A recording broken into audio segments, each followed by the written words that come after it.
Assalamualaikum warahmatullahi wabarakatuh. Halo, apa kabar? Jumpa lagi dengan saya di mata kuliah Matematika Optimasi. Alhamdulillah hari ini kita sudah menginjak pada pertemuan ke-12. Kita melanjutkan materi yang kemarin tentang metode simplex. Dan hari ini kita akan fokus pada kasus minimisasi dengan menggunakan metode dua fase.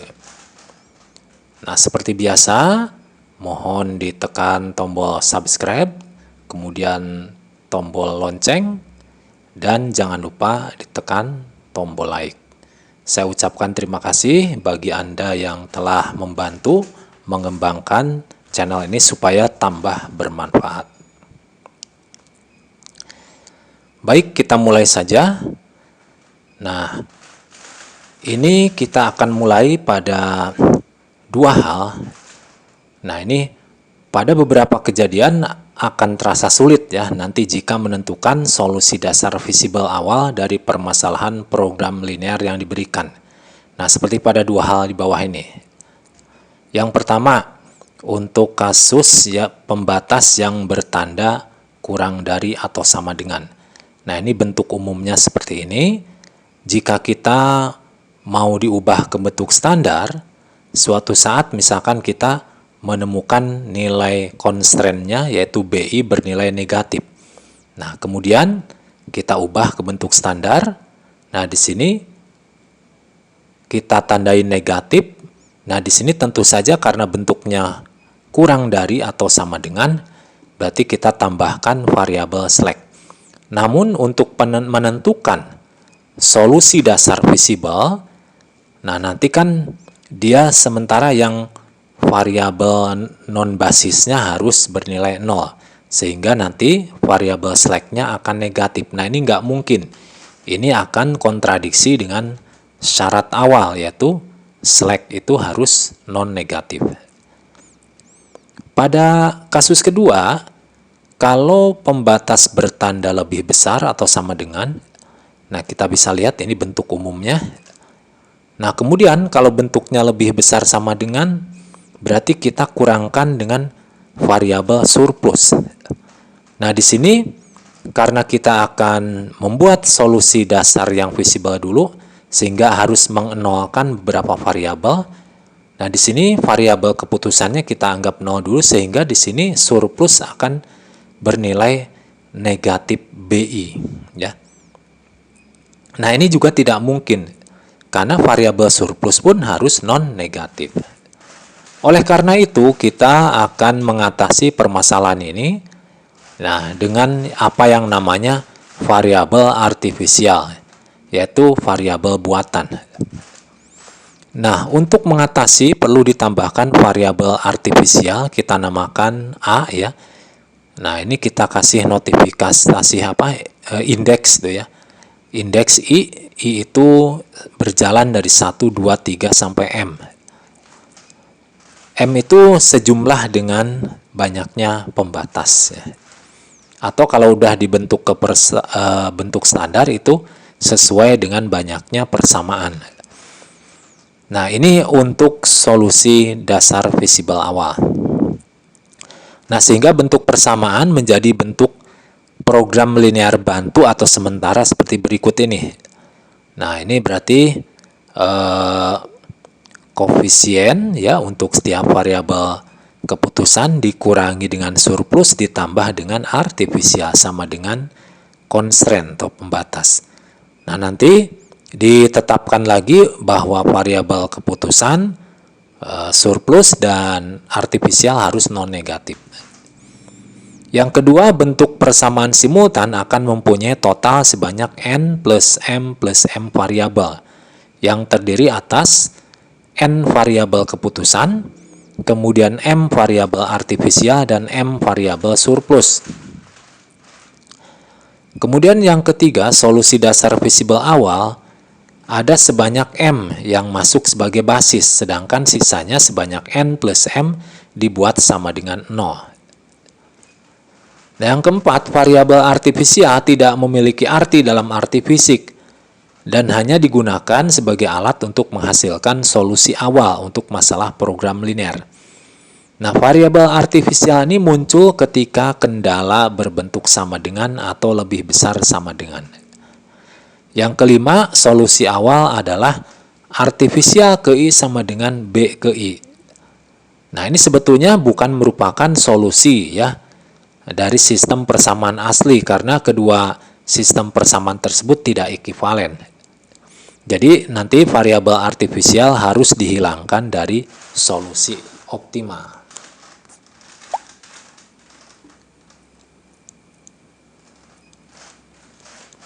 Nah, di sini ada dua metode untuk menghapus variabel artifisial.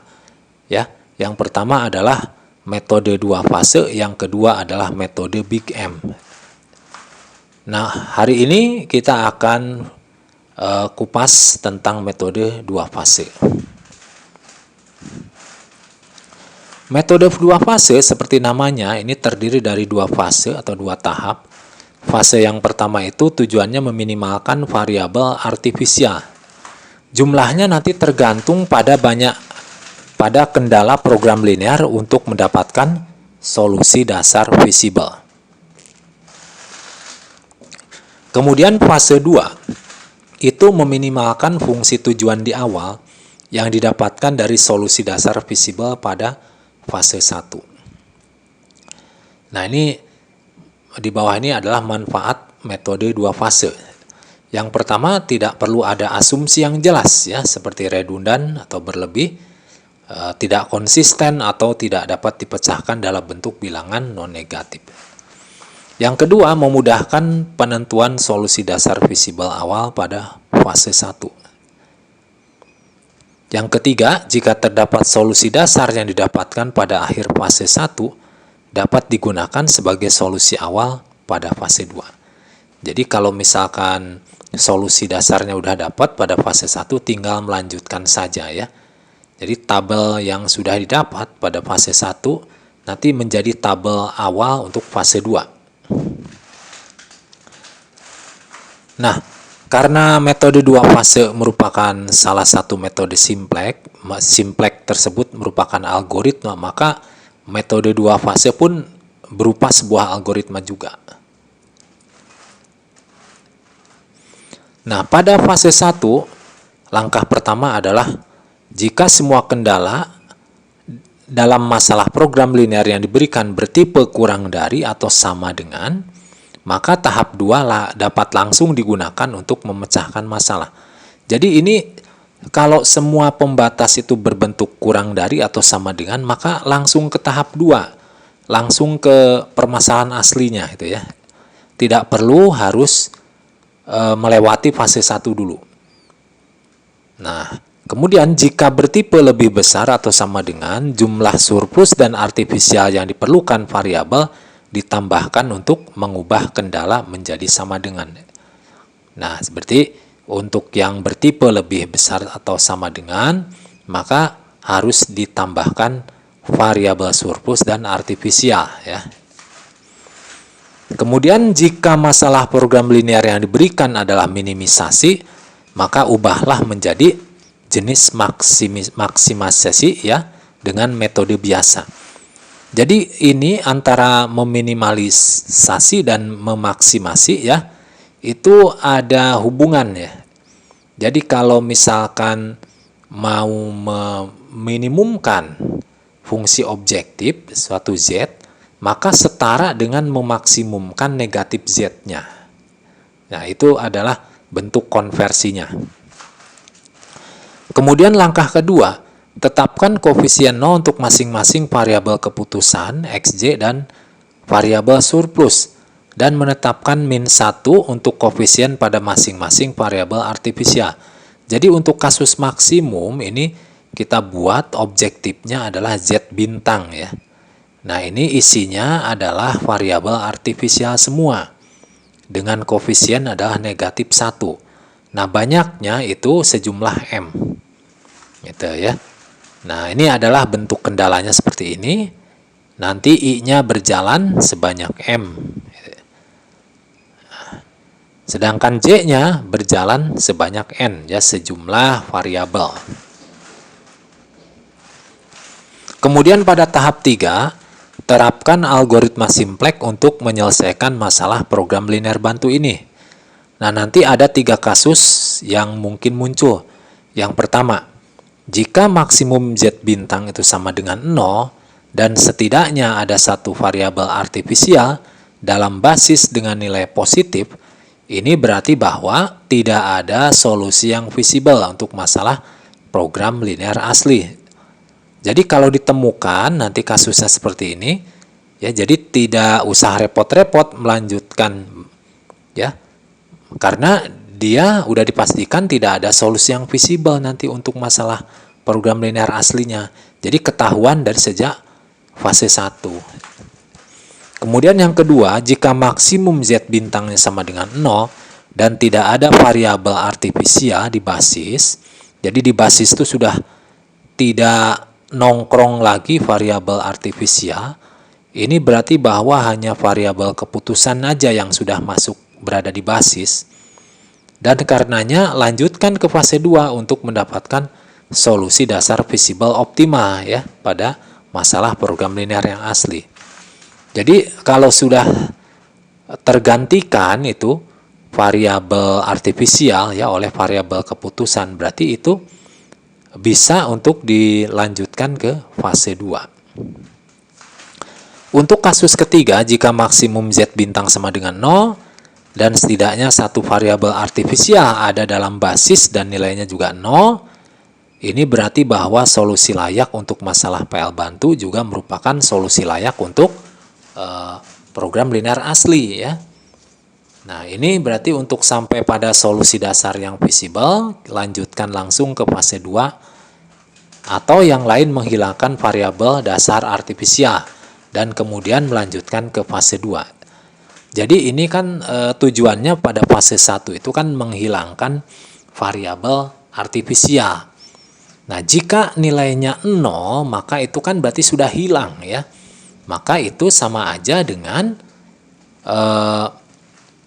mencari nilai optimum pada PL aslinya, gitu, ya, program linear aslinya. Nah, jadi setara atau ekivalen. Nah, kalau misalkan variabel artifisial meninggalkan basis, maka dia dapat dihapus dari tabel simplex. Dan variabel artifisial ini tidak akan masuk kembali menjadi basis.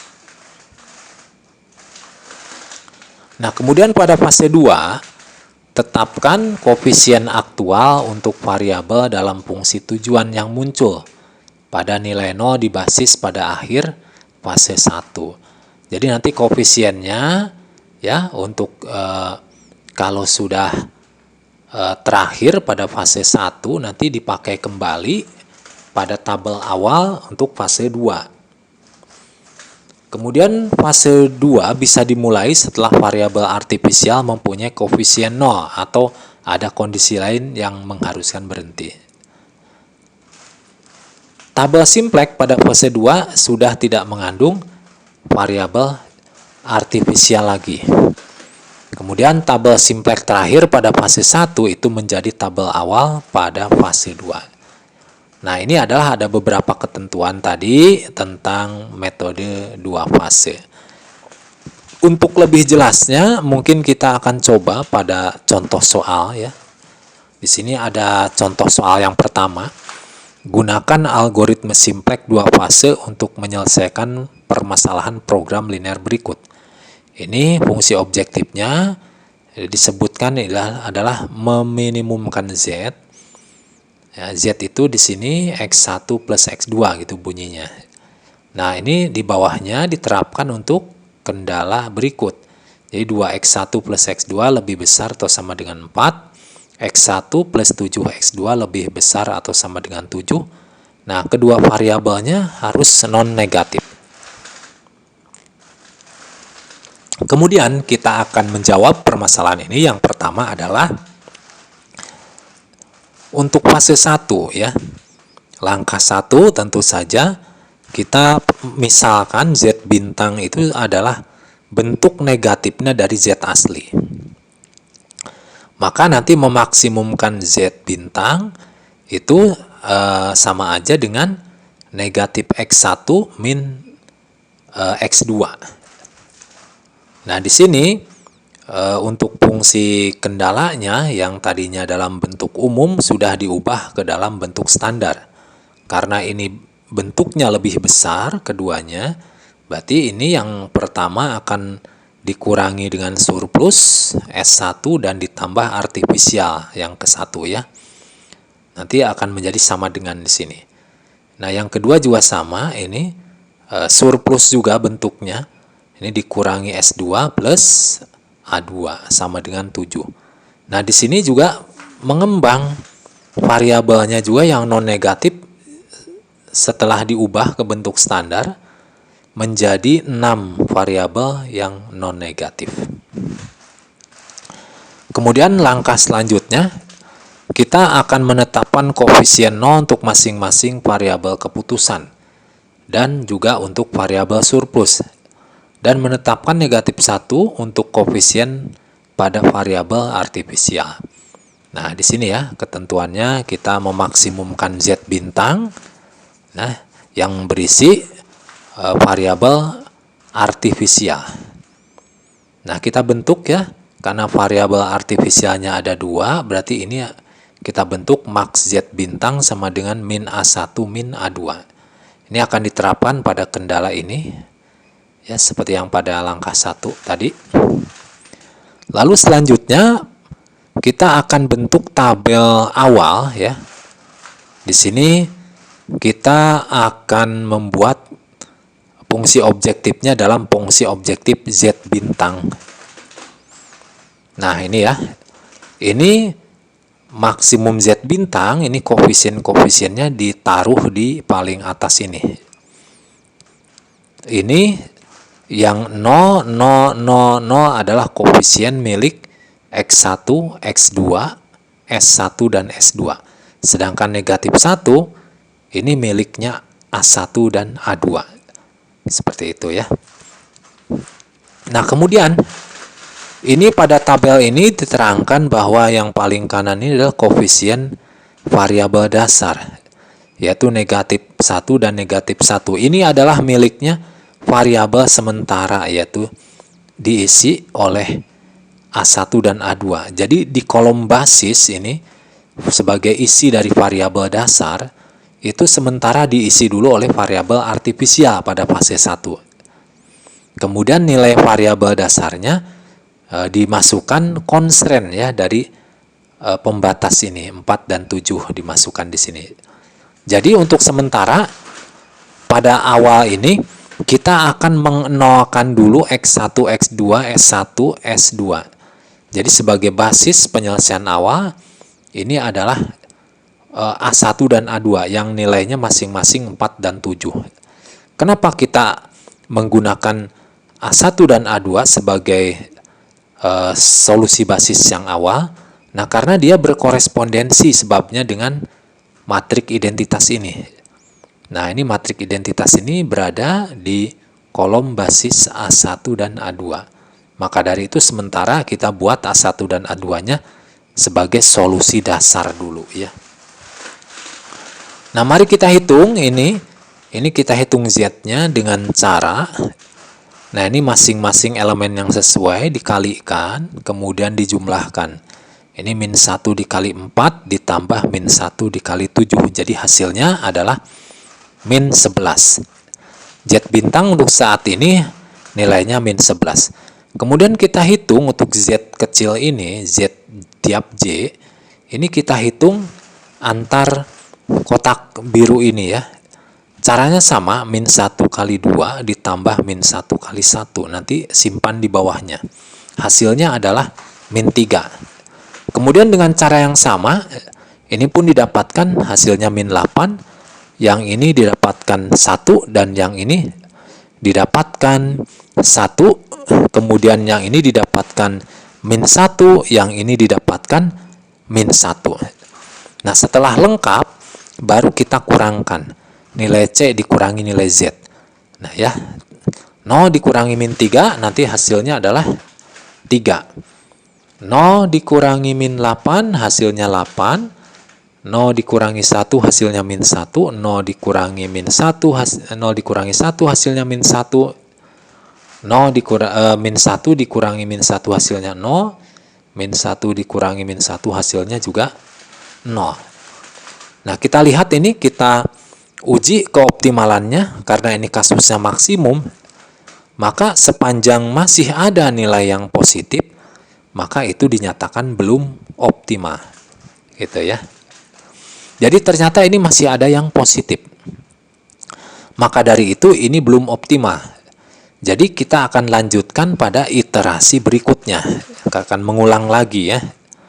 Nah, kemudian setelah langkah ini, kita sekarang tentukan ya kolom kunci. Kolom kuncinya berarti kita ambil dari nilai positif yang paling besar, yaitu 8. Maka dari itu ini kolom ini kita jadikan sebagai kolom kunci, gitu ya. Terus bagaimana menentukan baris kuncinya? Untuk menentukan baris kunci berarti kita hitung dulu rasionya. Rasio ini berarti nilai dasar nilai variabel dasar ini dibagi koefisien dari kolom kunci. Berarti 4 bagi 1, di sini simpan, di sini 4. 7 bagi 7 disimpan 1. Nah, kemudian kita pilih mana rasio yang paling minimum. Ternyata ini 1 ya. Maka ini akan kita jadikan sebagai baris kunci. Jadi perpotongan antara kolom kunci dan baris kunci akan memunculkan elemen kunci namanya pivot. Nah, ini di sini elemen kuncinya adalah 7. Gitu ya. Nah, terus kita tetapkan 7 di sini ya. Di sini saya hapus lagi sementara. Ini 7 sebagai elemen pivot, maka dia berada satu kolom dengan X2. Nah, nanti akibatnya X2 ini akan berperan sebagai variabel entering. Variabel yang masuk menggantikan ini, variabel yang ada di basis. Nah, menggantikan siapa? Nah, tentunya variabel yang satu baris dengan baris kunci.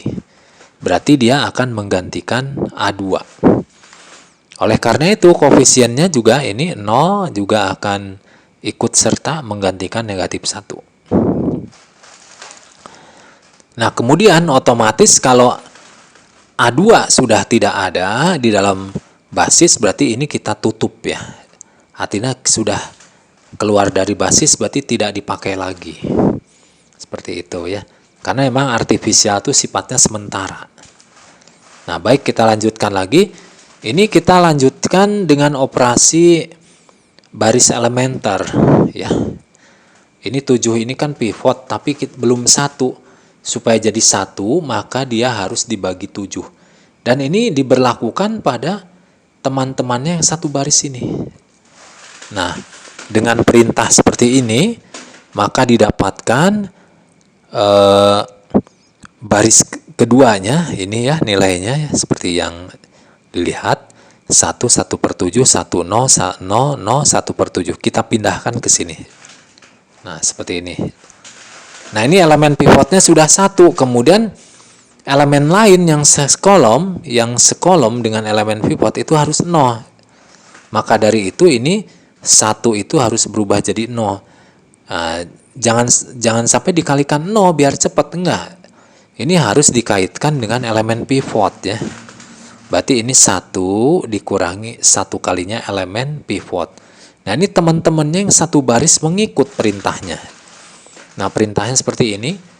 R1 yang baru itu R1 yang lama dikurangi R2 yang baru. Artinya baris 1 yang baru itu didapat dari baris 1 yang lama dikurangi baris kedua yang baru. Sehingga didapat seperti ini nih hasilnya. Nah, pindahkan ke sini. Nah, didapatkan seperti ini.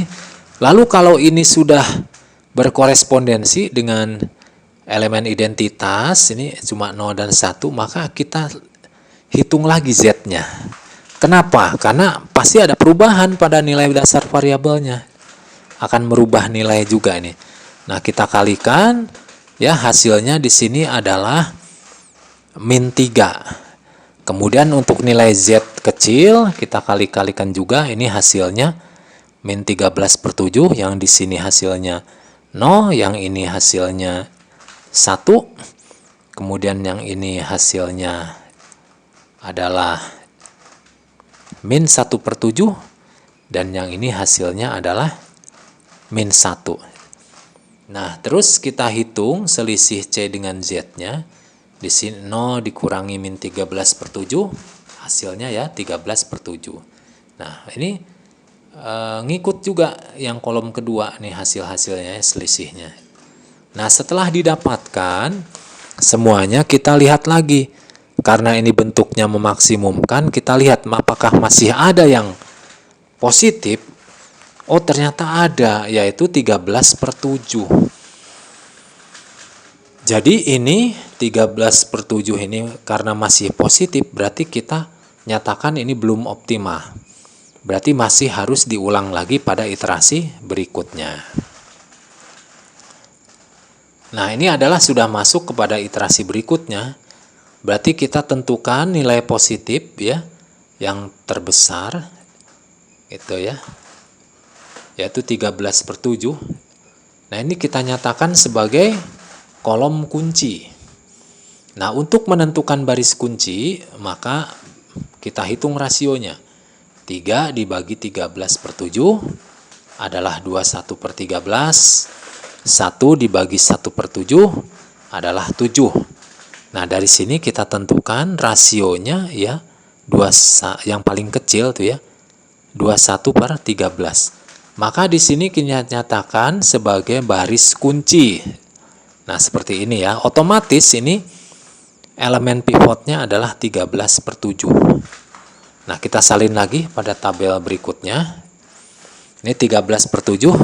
Saya tulis merah supaya menandakan dia elemen pivot.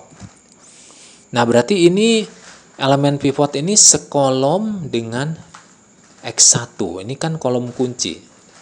Jadi kolom kunci itu tujuannya ya memang untuk melihat siapa yang menjadi variabel masuk. Ya, masuk ke basis dan nanti akan mendepak variabel yang ada di basis. Nah, berarti ini X1 itu akan masuk menggantikan siapa? Menggantikan A1 ya. Begitu pula ini koefisiennya akan masuk menggantikan min 1. Nah, karena A1 sudah keluar, maka kita tutup kolom A1 di sini. Karena sudah tidak masuk lagi di basis ya, berarti boleh kita buang. Nah, lalu kita hitung nilai Z-nya. Oh ya, ini harus jadi 1 dulu ya. Elemen pivotnya berarti dikali 7/13. Berarti sebaris ini sama dikali 7/13. Nah, menjadi seperti ini. Nah, kemudian yang baris kedua ini 1/7, supaya menjadi 0, maka dia gunakan perintah seperti ini ya. Dikurangi 1/7-nya baris 1 yang baru, maka hasilnya seperti ini. Seperti yang ada di sini nih, nah, di kotak putih ini. Ini hasil kotretan saya itu ya ceritanya. Masukkan ke sini. Nah, setelah itu kita kali-kalikan Z-nya, ini kita cari Z-nya. Kita kalikan antara yang dikotakin ini 0 kali ini 0, 0 kali ini 10/13 juga 0. Berarti kalau di sini 0 pasti 0 deh. Ya. Begitu pula ini pasti 0. Ini 0, ini 0, ini 0. Jadi kalau selisihnya kita hitung 0 dikurangi 0 ya 0. Ini saya juga sama 0 ya. Nah, berarti semua selisihnya nilainya adalah 0 ya. Nah, berarti kalau sudah Z bintangnya 0 dan tidak ada variabel artifisial yang nongkrong di basis, berarti kita lanjut ke fase 2. Nah, ini nanti tabel yang terakhir ini kita akan bawa menjadi tabel pertama pada fase 2. Nah, tentunya A1 dan A2-nya sudah hilang ya, tidak digunakan lagi. Nah, di sini sebelum kita masuk untuk pada proses perhitungan, ini kita sesuaikan dulu. Ini karena variabel basisnya X sudah X1 dan X2, ya ini sudah bagus nih ya. Berarti di sini kita sesuaikan. Nah, ini fungsi objektifnya yang digunakan itu adalah yang aslinya ya, yang asli, yang bukan Z bintang. Jadi di sini minimum Z sama dengan X1 plus X2. Jadi koefisiennya X1 dan X2 itu 1 masing-masing. Maka di sini harus diganti 1. Nah, disesuaikan. Ini 1, ini juga 1 ya. Oke. Setelah itu kita hitung nilai Z-nya. Ini 1 ya. 1 dikali 21/13 ditambah 1 kali 10/13. Hasilnya adalah 31/13. Nah, kemudian kita hitung untuk nilai Z kecilnya. Nah, ini hasilnya di sini adalah 1. Ini Z yang lama ya pada iterasi sebelumnya. Nanti kita rubah sendiri. Nah, ini juga 1. Yang ini hasilnya adalah min 6/13 dan yang ini hasilnya adalah min 1/13. Lalu kita hitung selisihnya. C dikurangi Z. 1 dikurangi 1. Di sini hasilnya 0. Begitu pula ini 1 dikurangi 1 hasilnya 0. Dan ini 0 dikurangi min 6/13 hasilnya positif 6/13. 0 dikurangi 1/13 hasilnya 1/13 ya. Nah, kemudian di sini kita lihat karena ini bentuknya minimum, maka dalam algoritmanya yang kalau selama masih ada negatif, maka itu belum optimal ya. Itu untuk kasus minimum. Karena ini juga kasus minimum, di sini apakah masih ada yang negatif? Ternyata sudah tidak ada. Berarti ini sudah optimal. Nah, kemudian untuk nilai Z-nya itu adalah nilai Z yang terakhir kali, yang terbaru tadi, yaitu 31/13. Ini adalah nilai optimalnya. Nah, kemudian pada berapa saja itu optimalnya? Nah, ini terjadi nilai sekian itu kalau X1-nya nilainya adalah 21/13 dan X2-nya nilainya adalah 10/13. Nah, itu akan menghasilkan nilai optimal ya. Nah, ini untuk contoh 1 ya. Nah, supaya Anda lebih paham lagi ya cara-cara dari penggunaan metode 2 fase ini, maka kita coba contoh 2 ini ya. Pada contoh soal nomor 2, kita akan gunakan algoritma simplex 2 fase untuk permasalahan program linear berikut. Nah, di sini fungsi objektifnya adalah meminimumkan Z. Ini PL yang aslinya ya, PL yang asli, belum dirubah ke dalam PL bantu. Nah, di bawah ini bentuk kendalanya sudah dalam sama dengan. Berarti dengan demikian cuma ada artifisial saja, tidak melibatkan surplus gitu ya. Berarti ini kita ubah dulu ke dalam bentuk standar. Nah, seperti ini dulu ya. Ini dibuat Z bintang sama dengan min Z asli ya. Nah, berarti ini kendalanya akan memunculkan variabel surplus yang pertama dan surplus yang kedua. Nah, kemudian syarat batasnya juga berkembang ya, menjadi 5 variabel sekarang dengan 3 variabel keputusan dan 2 variabel artifisial.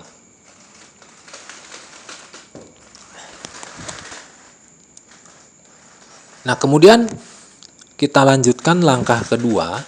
Ini tetapkan koefisien 0 untuk masing-masing variabel keputusan XJ. Jadi XJ-nya ya, variabel keputusan X dan variabel surplus itu harus dinolkan dulu. Sementara yang tidak dinolkan ya, yang akan berperan sebagai variabel dasar ya, itu adalah artifisial dulu. Jadi untuk kasus memaksimumkan Z, ini artifisialnya aja dijumlahkan ya, dan ditambahkan negatif 1 pada koefisiennya. Jadi pada kasus ini karena artifisialnya ada 2, Berarti maksimum Z bintang adalah min A1 min A2. Nah, kemudian kendalanya tetap sama ya. Udah dibentuk ke dalam bentuk standar. Langkah selanjutnya adalah kita membentuk dalam tabel awal. Nah, di sini ini akan dimasukkan ke dalam tabel sebagai A11, A22, A23 dan sebagainya ya. Nah, lihat aja tabel di bawah ini. Ini koefisiennya nilai CJ ini untuk yang fungsi objektif ini nih, yang untuk Z bintang.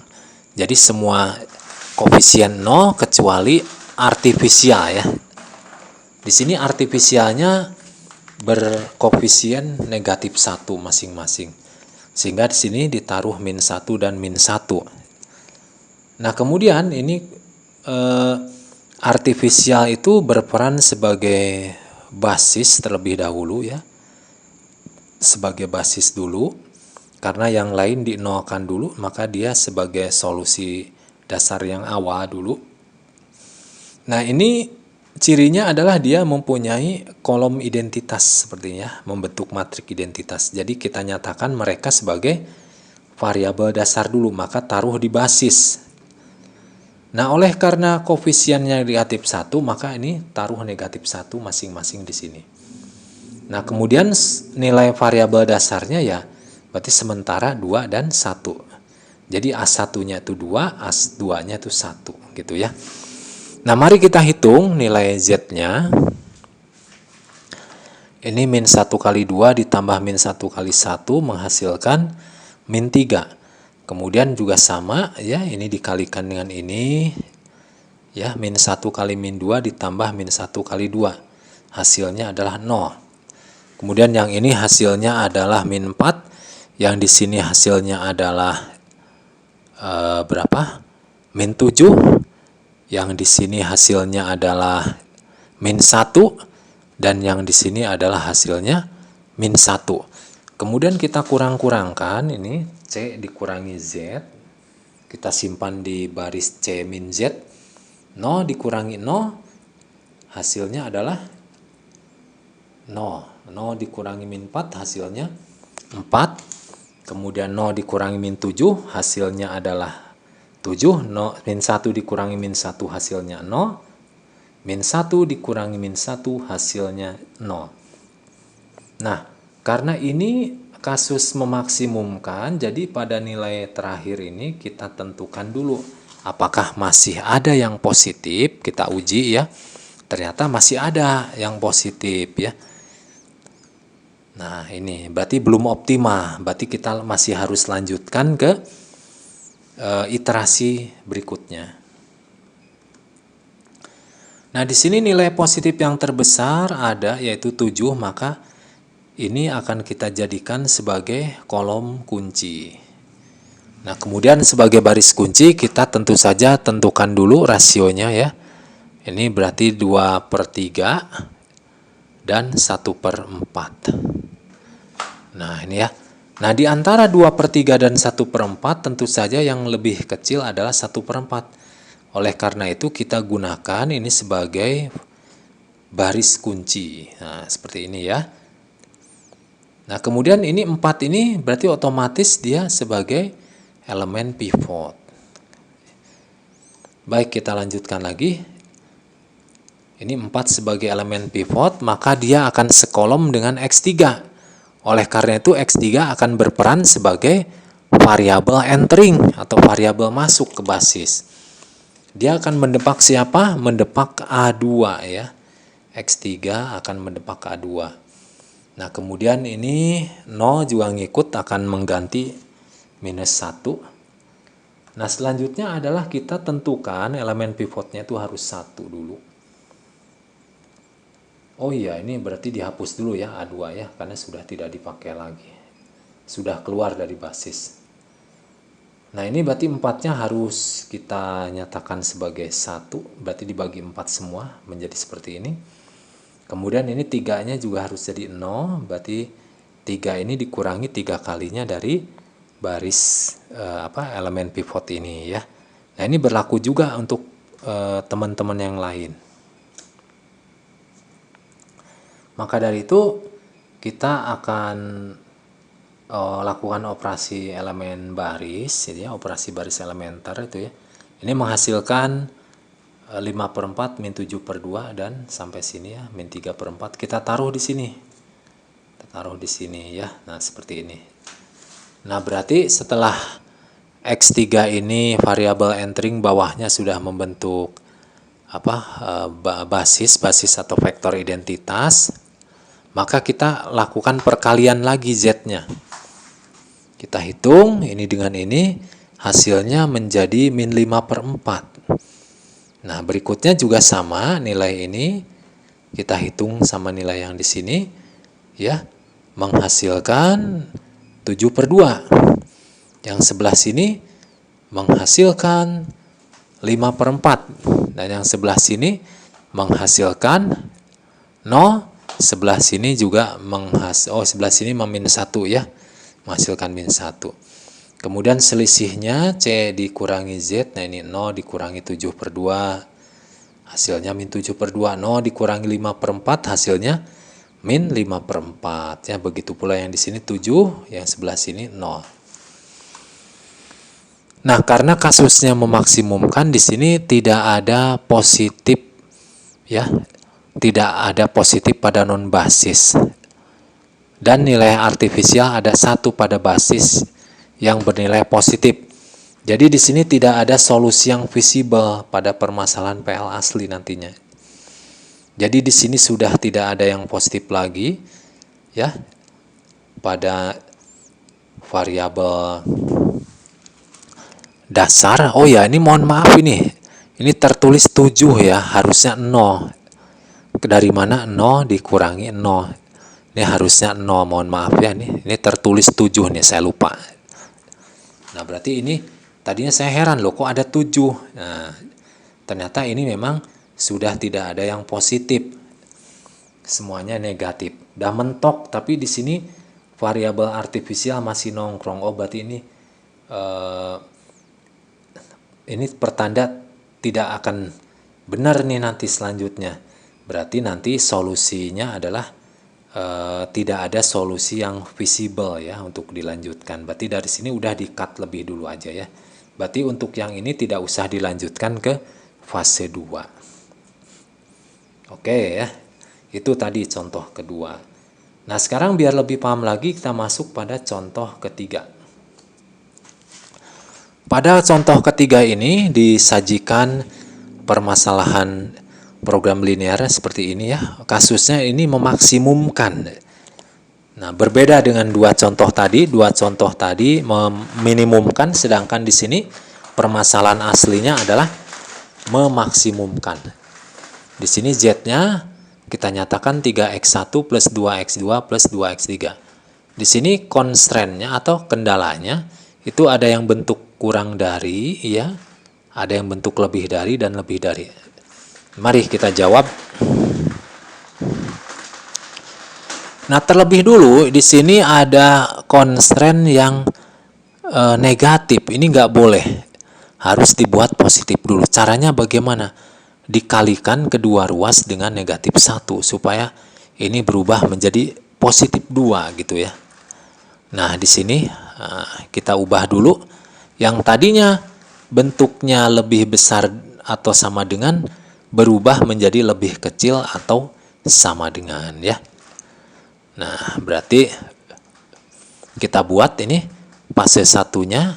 Berarti ini untuk Z, karena ini maksimum maka Z bintangnya bentuknya minimum gitu ya. Nah, ini minimum isinya adalah positif dari artifisial. Nah, ini belum saya tuliskan, mari kita tuliskan dulu ya bentuk yang sudah standarnya. Nah, seperti ini. Di sini S1 itu adalah variabel slack karena di sini bentuknya kurang dari. Yang kedua juga bentuknya kurang dari, maka ditambahin slack yang kedua. Nah, pada persamaan 1 dan 2 ini dalam bentuk standarnya tidak perlu ditambah artifisial. Kenapa? Karena artifisial itu khusus ada pada bentuk yang sama dengan atau lebih dari sama dengan gitu ya. Nah, ini untuk yang bentuk yang ketiga baru ada nih, muncul surplus dan artifisial. Jadi kita buat min S3 plus A1. S3-nya surplus surplus ya. Kemudian A1-nya adalah artifisial yang pertama. Jadi memang cuma ada satu artifisialnya. Oleh karena itu di sini di fungsi objektif Z bintangnya cuma muncul A saja. Nah, di sini variabelnya juga nambah ya. Oh ya, ini mohon maaf, nih harusnya ada S3, ini lupa saya tuliskan. Ini harusnya ada S3, jadi variabelnya semuanya harusnya ada 7 ya. Semuanya non negatif. Oke, kita lanjutkan ke langkah 2. Di sini kan kita tetapkan koefisien 0 untuk masing-masing variabel keputusan X dan variabel surplusnya.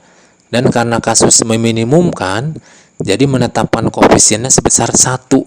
Jadi positif 1 untuk masing-masing variabel artifisial. Karena artifisialnya cuma 1, maka ini minimum Z-nya sama dengan A1 saja. Gitu ya. Nah, kemudian ini selanjutnya kita ubah ke dalam tabel ya. Nah, di sini tadi ada berapa variabel tuh? Ada sebanyak 7 variabel. Ya, dengan 2 pembatas. Maaf, 3 pembatas ya. 3 persamaan berarti jadinya nanti. Nah, berarti harus kita buat dulu variabel dasar yang akan disimpan di basis itu sebanyak 3. Yang lain kita buat sebagai 0. Nah, yang kita buat sebagai 0 itu menurut ketentuan tadi adalah variabel keputusan dan variabel slack ya. Maaf, variabel surplus ya. Variabel surplus. Sedangkan slack ini slack 1, slack 2 dan artifisial 1 kita gunakan sebagai variabel dasar yang awal gitu ya. Oke. Baik, kita tata tabelnya. Di sini 0, 0, 0 semua ya koefisiennya kecuali yang A1 ini. Nah, ini semuanya koefisien dari ini 0, kemudian kecuali yang A1 ini koefisiennya 1. Karena ini diambil dari sini ya. Oke. Nah, di sini koefisien variabel dasarnya karena tadi kita nyatakan solusi awalnya S1, S2, A1, maka dia taruh di basis. Nah, berarti koefisien dasar untuk S1 0 taruh di sini, koefisien dasar S2 0, koefisien variabel dasar A1 1 taruh di sini. Nah, ini 5, 7, 4, 1 itu didapat dari tadi persamaannya ya, dari bentuk kendalanya. Kemudian di sini ini kenapa solusi awal atau basisnya S1, S2 dan A1? Karena di sini ada vektor-vektor identitas ini ya. Jadi jelas di sini S1, S2 dan A1 berperan sebagai basis solusi awal gitu ya. Baik, kita hitung untuk nilai Z-nya ya, kita kali-kalikan dulu ini dengan ini, kita kalikan hasilnya Z bintangnya 29/7. Demikian pula untuk memperoleh nilai Z ini kita kali-kalikan. Nah, di antara kolom-kolom ini elemen yang sesuai tentunya ya dikalikannya baru dijumlahkan. Hasilnya adalah 3. Kemudian yang di sini hasilnya adalah 4. Sebelah sini hasilnya min 6. Sebelah sini hasilnya 0. Sebelah sini 0. Ini negatif 1. Ini negatif 1. Nah, setelah itu kita hitung Z-nya. Ini 0 dikurangi 3 hasilnya min 3. 0 kurangi 4 hasilnya min 4. Begitu seterusnya ya. Nah, seperti ini kita tuliskan paling bawah. Nah, karena ini kasusnya adalah meminimumkan, jadi kalau meminimumkan itu pada algoritmanya, kalau misalkan masih ada nilai yang negatif, maka itu belum optimal. Artinya masih bisa diimprove nilai Z bintangnya ya, masih bisa berubah. Atau dalam kata lain, itu masih berjalan iterasinya gitu ya. Baik, kita lanjutkan ke iterasi berikutnya. Nah, ini kita akan menentukan kolom kunci. Jadi kolom kunci di sini ditentukan dari nilai negatif yang terbesar karena kasusnya adalah meminimumkan. Baik ya. Nah, ini sebagai kolom kunci, maka sebagai baris kuncinya kita hitung rasionya ya. Ini 1, ini strip saja. Ini kenapa strip? Karena nggak boleh di sini pembaginya negatif. Kalau pembaginya negatif atau 0, maka itu tidak diikut sertakan, jadi diabaikan saja, ditulis strip saja ya rasionya. Kemudian yang di sini 29/7 bagi 4 hasilnya 29/28. Nah, kita lihat di sini siapa rasio yang terkecil? Oh, ternyata 1. Ini 1 kita buat sebagai baris kunci ya. Nah, berarti di sini 7 berperan sebagai elemen pivot gitu ya. Nah, oke, kita lanjutkan lagi. Nah, ini 7-nya elemen pivot, kita salin lagi pada tabel berikutnya. Nah, ini saya merahkan ya. Nah, berarti 7 itu elemen pivot sekolom dengan X2, maka dari itu X2 akan menggantikan variabel yang ada di basis. Variabelnya siapa? Oh, S1 yang akan digantikan. Berarti ini pindah ke sini ya. Nah, otomatis nih 0 juga menggantikan di sini, tetap 0. Nah, lalu ini elemen pivotnya masih bernilai 7, berarti harus dibagi 7 lagi. Ini berlaku ya, diperlakukan bagi 7 untuk teman-temannya sebaris ini. Nah, hasilnya adalah seperti ini. Kita salin di sini, sebelah sini kita salin. Nah, selanjutnya kalau elemen pivotnya sudah 1, ini kita jadikan 0 yang teman-teman sekolomnya. Berarti dengan perintah baris berikut kita punya nilai ini 99 bla bla bla ya. Nah, kita taruh di sini itu. Kemudian ini 4 juga harus 0. Kita gunakan perintah baris seperti ini. Hasilnya ada 1/7 ini sampai 1. Kita taruh di sini ya. Nah, berikutnya tentunya kalau udah menjadi vektor identitas, kita kali-kalikan dengan nilai ini ya. Maaf. Kita tentukan nilai Z-nya ya, Z bintangnya dulu. Nah, ini 0 kali 1 tambah 0 kali 9 tambah 1 kali 7. Jadi hasilnya adalah 1/7. Nah, kemudian ini CB dengan X1 dikalikan menghasilkan 1/7-nya. Ini adalah nilai-nilai terakhir dari iterasi sebelumnya ya. Nanti kita akan replace ya dengan nilai yang baru. Kemudian ini menghasilkan 0, perkalian ini dengan ini menghasilkan min 6. Ya, perkalian ini sama ini menghasilkan min 58/7. Kemudian ini dengan ini juga menghasilkan min 4/7. Berikutnya sama ya, hasilnya seperti ini. Nah, baru kemudian dihitung selisihnya. Selisihnya didapat ini min 1/7, ini 0, ini 58/7, ini 4/7, ini 0, ini 1, dan ini 0. Jadi kita cek lagi keoptimalannya. Ternyata masih ada nilai yang negatif. Nah, sepanjang masih ada yang negatif, maka itu dinyatakan belum optimal. Jadi bergerak ke iterasi berikutnya. Nah, baik. Ini sudah masuk pada iterasi berikutnya. Berarti di sini nilai yang paling negatif ini itu ya. Kita buat. Oh ya, ini maaf nih. Ini kok masih ada min 1 ya. Ini sebetulnya bukan min 1. Ini hasilnya adalah plus 1. Mohon maaf. Ini berarti kalau plus 1 benar, berarti ini yang paling negatif. Berarti ini kita jadikan kolom kunci ya. Nah, kolom kunci. Berarti siapa yang akan menjadi baris kunci? Nah, kita hitung rasionya. 1 bagi 5/7, hasilnya 7/5. 9 bagi 9, hasilnya 1. 1/7 kali 1/7 bagi 1/7, hasilnya 1. Nah, di sini ada dua nilai rasio yang sama. Ya, rasionya yang paling minimal kan yang dipilih. Ini ternyata sama. Siapa yang harus dipilih? Nah, karena kita tujuannya menghilangkan variabel artifisial dari basis, maka pilihlah baris yang ketiga karena dia mengandung variabel artifisial. Nah, pilih baris yang ketiga. Sehingga ini adalah menjadi elemen pivot ya. Oke, baik. Kita salin lagi pada tabel berikutnya. Ini sepertujuh ini sebagai elemen pivot. Berarti X1 di sini akan menggantikan A1. Nah, seperti ini ya. Kemudian otomatis di sini 0 akan menggantikan 1. Oh ya, ini kita hapus dulu ya dari kolom. Kemudian kita lanjutkan di sini 0 menggantikan 1 sehingga jadi 0.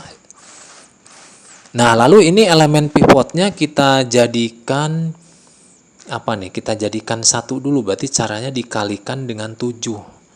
Nah, ini diberlakukan pada teman-temannya yang sebaris ini. Nah, kita kalikan dengan 7 sehingga hasilnya adalah 1 min 1 1 0 min 58 dan seterusnya ya. Kemudian ini 9 ini harus jadi 0. Dengan perintah baris seperti ini, maka dia akan menjadi nilainya 2/7, 0, 1 dan seterusnya. Nah, oh ya, bukan 9 dulu ya, maaf, tapi baris 1 dulu. Kemudian baris yang kedua itu yang 9 ini juga harus 0. Ini berarti perintah barisnya seperti ini. Berarti kita dapatkan 0, 0, 0, 521 dan seterusnya. Kita salin di sini. Nah, gitu ya. Sehingga ini kolom kuncinya semuanya sudah menjadi vektor identitas gitu ya. Nah, berikutnya kita akan hitung nilai Z-nya. Karena di sini 0, maka hasilnya akan 0, yes. Hasilnya akan 0 semuanya. Ini 0, ini 0, ini juga 0. Nah, kita hitung selisihnya. Ini kalau Z paling bawah ini masih nilai lama ya. Kita hitung nilai yang baru, 0 dikurangi 0, hasilnya 0. Yang sebelah sini 0. Wah, ternyata 0 semua ya. Nah, ini bagus banget nih. 0 semua. Jadi dengan demikian, jika maksimum Z bintangnya 0 dan tidak ada variabel artifisial di basis, maka lanjutkan ke fase 2 untuk mendapatkan solusi dasar visible optima pada masalah program linear yang asli. Jadi di sini sudah bisa dinyatakan, bisa dilanjutkan ke fase 2. Nah, kita lanjutkan ke fase 2 ya. Di sini gunakan tabel akhir fase 1 sebagai tabel awal fase 2 ya. Jadi variabel artifisialnya sudah tidak ada. Fungsi objektif kembali ke Z, bukan Z bintang lagi. Yaitu maksimum Z sama dengan 3x1 plus 2x2 plus 2x3. Nah, kita salinnya tabelnya di sini. Ini berarti kita dapatkan dari akhir dari fase 1 tadi. Susunannya seperti ini. Namun ada beberapa hal yang harus dirubah. Karena di sini Z-nya sudah bukan Z bintang. Ini berarti koefisien X1, X2, X3-nya sudah ada. Di sini 3, 2, 2. Maka dari itu ini pun ngikut. Ini tidak boleh 0, 0, 0 semua karena tidak sesuai. Kita sesuaikan dulu. Nah, ini pindah ke sini. Sesuai pemiliknya. Ini 2 pindah ke sini. Kemudian ini 0 pindah ke sini. Nah, ini saya sudah ya. Nah, kemudian hitung. Ini Z-nya. Z-nya kita hitung. Ini dengan ini. 2 kali 2/7 ditambah 0 ditambah 3. Oh, hasilnya adalah 25/7. Kemudian ini kita kali-kalikan juga ya. Di bagian yang kolom yang biru ini kita kali-kalikan hasilnya 3. Yang ini pun dengan cara yang sama dihasilkan 2. Yang ini dihasilkan min 90. Yang ini dihasilkan min 6. Yang ini dihasilkan 0. Yang ini dihasilkan min 11. Maka dari itu lanjutkan dengan mengurangi C dikurangi Z. Nah ini 3 dikurangi 3 hasilnya 0. Ya 2 dikurangi 2 hasilnya 0. Kemudian 2 dikurangi min 90 hasilnya plus 92. Nah ini di sini nilainya 6, yang di sini 0, dan yang di sini 11. Karena ini kasusnya maksimum, maka sepanjang masih ada yang positif, maka dia akan terus bergerak iterasinya ya. Artinya belum optimal. Nah, kita sekarang tentukan. Nah, kita salin lagi di sini tabelnya.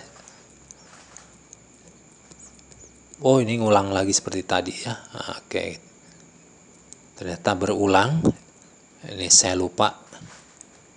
Nah, berarti ini ya. Nah, kita tentukan sekarang kolom kunci. Berarti ini nilai 92 ini adalah nilai positif yang terbesar. Berarti ini gunakan sebagai kolom kunci. Maka sebagai baris kunci kita hitung 2/7 bagi 42 nanti berapa, taruh di sini. Nah, ini ya. Kemudian ini juga sama. 0 dibagi 521 hasilnya 0. Kemudian 1 dibagi min 58 itu nggak boleh karena ini negatif. Jadi kasih strip aja.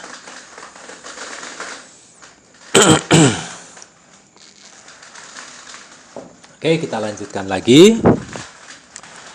Kemudian setelah ini kita tentukan rasio yang paling kecil siapa, tentunya 0. Ini kita gunakan sebagai baris kunci. Maka otomatis di sini 521 sebagai elemen kunci atau pivot. Nah, kita salin lagi di sini ya. Nah, ini nanti yang berkorespondensi dengan elemen pivot itu variabelnya adalah X3. Maka dia akan menjadi variabel entering, variabel yang masuk ke basis menggantikan S2 karena S2 ada di dalam baris kunci. Nah, seperti ini ya. Nah, otomatis ini 2 juga ngikut pindah ke sini jadi 2. Nah, baik semua berarti variabel dasarnya sudah variabel keputusan semua nih.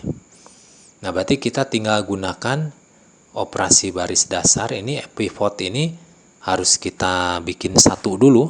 Berarti dibagi 521 semuanya. Nah, ini ya. Sehingga menjadi seperti ini berubahnya. Nah, kemudian ini 42 dia harus jadi 0. Nah, perintah barisnya seperti ini. Nah, kemudian kita ganti dengan angka yang di sini. Nah, hasilnya seperti ini. Lalu min 58 kita nyatakan sebagai 0 juga dengan perintah baris ini ya. Kita dapatkan barisnya seperti ini. Nah, kita taruh di sini. Nah, seperti ini. Nah, jadi ini sudah merupakan vektor-vektor identitas semuanya ya. Nah, kalau digabung ini menjadi bentuk matrik identitas.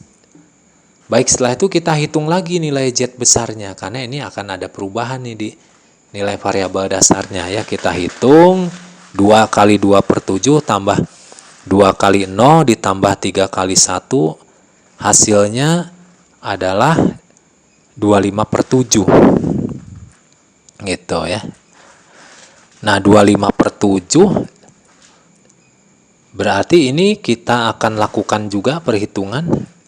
Ini menghasilkan 3, yang ini menghasilkan 2, yang ini menghasilkan 2, di sini menghasilkan 278/521. Nah, angkanya memang pecahannya kurang bagus ya.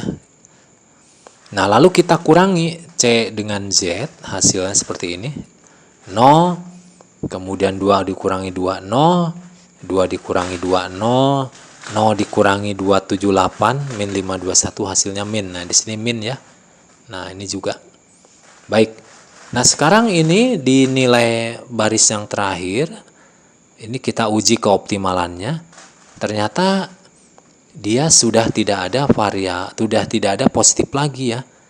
Berarti ini sudah optimal. Gitu ya, sudah optimal. Jadi nilai optimalnya adalah nilai yang terakhir ini Z-nya yaitu 25/7. Nah, ini ya. Dari mana dia didapatkannya? Ini X1-nya nilainya 1, X2-nya nilainya 2/7, dan X3-nya nilainya 0. Nah, itu ya, ini nilai optimalnya, ini susunan yang bisa membuat dia optimal. Nah, ini adalah jawaban dari permasalahan contoh ketiga. Nah, jadi variabel dasarnya sekarang berubah X1, X2, X3, walaupun di awal tadi ada variabel artifisial ya. Baik, untuk mencoba pemahaman konsep Anda tadi, kita akan mengajak Anda berlatih ya. Kita coba mengerjakan soal ini. Ini tolong Anda coba ya, menggunakan simplex 2 fase. Di sini tujuan PL aslinya meminimumkan. Di sini ada 4 pertidaksamaan yang nanti Anda harus ubah ke bentuk standar. Kalau yang lebih besar dari berarti dia harus ada surplus dan artifisial. Kalau yang kurang dari berarti harus muncul slack. Nanti ini sesuaikan lagi, jumlah variabelnya tentu akan berkembang. Baik ya, selamat mencoba ya, semoga sukses. Nah, mungkin untuk pertemuan kali ini saya cukupkan sekian dulu. Terima kasih ya. Assalamualaikum warahmatullahi wabarakatuh.